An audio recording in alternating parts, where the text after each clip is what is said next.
So PE and PEG ratios, why are they important? I have had literally, well, not hundreds, but a lot of comments of people saying, what is a PE, what is a PEG, and can you do a video on it? So I thought, hey, let's grab a whiskey, come to the corner of love, and talk about PE and PEGs and why they are important. So if you want to know about PEGs and PEs, stick around after this.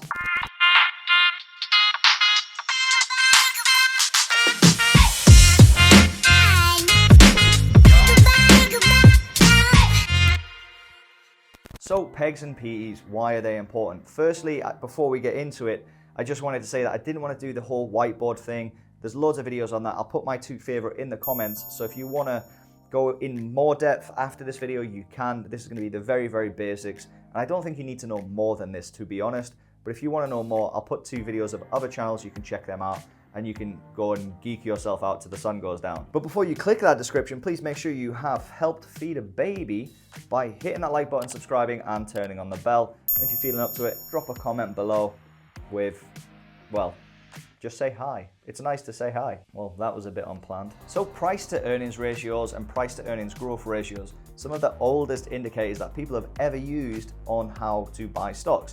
And it is very, very important. Although I think they have changed over the times on how they should be used, I do think they are worthwhile knowing. So some very, very, very basic things. The closer to a number one, the PEG and the PE ratio, typically the better the stock is in value terms.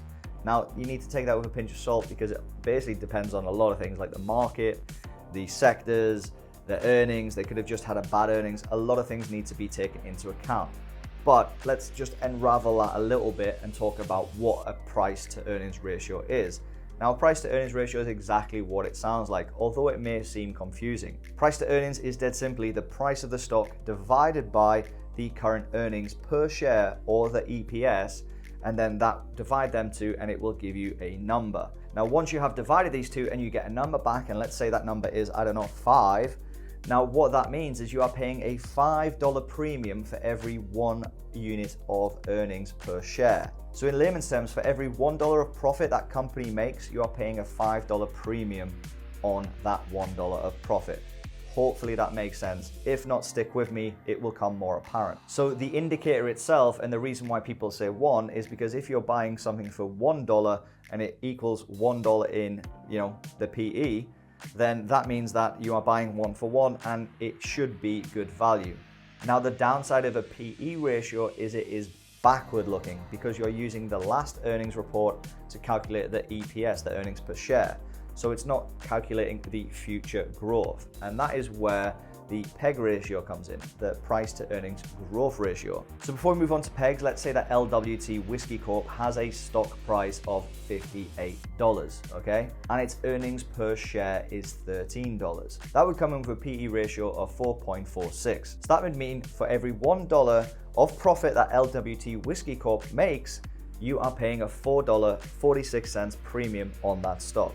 Does that make sense? I hope it does. Now, that wouldn't be too bad because you're paying a little bit of a premium to have some of that company. So it's not uncommon to be paying crazy, crazy figures, and I'll come on to some crazy ones in a minute. In fact, let's do one now. Tesla's current PE ratio is over 1,000. Nuts, right? And that is because their stock is currently valued at $440 at the recording of this video. If you divide that by their earnings per share of 37 cents per share, you come with that number of 1,189, which is crazy. In fact, it's one of the highest I've ever seen. So that would mean that for every $1 of profit, you're paying a $1,000 premium on that, if that makes sense. But bear in mind, Tesla is still a really growing company, so we need to calculate that growth rate. And the way we do that is with a PEG ratio. Now, the PEG ratio, what we do is we take the number we just got and divide it by their growth rate. Now, this is where it gets a bit sort of, well, not complicated, but opinions come in. Some people go on the quarterly growth rate. Some people have a crazy formula. Other people just do what I do and do the annual net growth income rate. So going back to Tesla, Tesla has a PE of 1,189 in that example, and Tesla's growth rate is a crazy 41% per year growth. So if we divide them two, we come out with a 29 PEG, which is still pretty high. I'm not gonna lie, that is a very, very high PEG ratio. PEG ratios are usually anywhere from 1 to 15 for a good company. but 29 is just too much. Even with a 41% growth rate, it's still very high. But again, that's probably down to the horrible PE ratio they have, so hopefully that makes sense. In the other example, LWC Whiskey Corp has a 4.46 PE ratio, and if we divide that by their expected annual growth rate, which let's just say it's 2% growth a year, not growing as fast as Tesla, but growing at a steady 2% rate, well, their PEG comes out at 2.23. So that means, again, that for every $1 you put in, you're getting a 2.23 expected PEG ratio growth rate. So I hope that makes sense. So really, a PE ratio is backward looking and a PEG ratio is forward looking. And all it's trying to do is determine, is that stock value in relative terms to the dollar? And by dollar, I mean your dollar, what you're putting into that company. Now that said, you should never buy and sell a stock just because they have a good PEG or PE or any other indicator for that matter. It's just one very, very strong indicator to determine if a stock has good value. And after all, as investors, we should be looking for value stocks and not buying the hype of any one particular stock. We should just be trying to find good value and let that grow into a nice butterfly over time. Don't know why I said butterfly there. Now that said, I did say earlier in the video that a PE and a PEG should be close to 1. A PE and a PEG and a PE and a PEG. Jesus, that could be a rap or a nursery rhyme somewhere, no? But jokes aside, a PE ratio and a PEG ratio should be as close to 1 as possible, historically. But that doesn't mean it's a bad company if they have a crazy PEG ratio. For example, if we look at Amazon's historical PE ratio, they've never really been below 70. So nothing that I can find anyway. So Amazon has always had a very, very high PE ratio. Does that mean Amazon was a bad stock to buy 10 years ago? No, it doesn't. Now, if we look at Amazon's current PE ratio of 111, it sounds like it's very, very expensive if we go on the past earnings. But if we go on their PEG ratio, which looks forward, or expected forward growth on their past performance, we can see that it is only a 3.4 on the PEG. So it sounds a lot better because Amazon has a crazy growth rate. So if you go on the PEG on Amazon, it makes more sense. So out of the two, I think it's better to look at the PEG ratio, but just bear in mind that growth rates do change a lot. And companies in that next 12 months, they could be, historically growing at a 40% growth rate like Tesla. But if they hit a speed bump, that could drop to 10%, it could go up to 60%. You just don't know. So you're sort of trying to assume that they continue growing at the same rate. Now, all in all, I use both PE and PEG ratios whenever I'm looking at buying a stock long term. And to be honest, the best thing about a PEG and a PE ratio is quite simply, it keeps me out of stocks. For example, a lot of people have been saying Tesla is a good buy before this current battery day. Now, this video is probably coming out after battery day, so I don't want to talk about Tesla.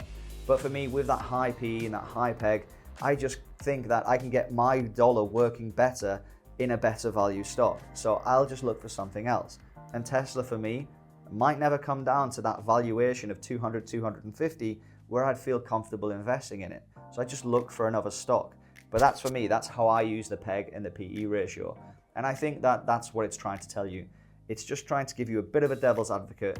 And for example, in the example of Amazon, where it is expensive, if I was getting in Amazon and it still had that high PE and that high PEG, then I would probably just take it with smaller size and try and buy into big dips of the stock to build up my size. After all, you should always be scaling in investments anyway, not just throwing your whole account in one position. So if you're watching this far in the video, first thing, thank you for your loyalty and I hope you learned something. I really hope that you now understand what a PEG and a PE is. If you want to know more, then there's 2 videos in the description which you can check out, and they're not from my channel, but I think they're probably the best 2 videos that describe it in maybe a bit of a better fashion, because the guys haven't been drinking whiskey all day. But please do me the kindest favor of dropping in the comments what your favorite indicator is you like to use when you're looking at stocks.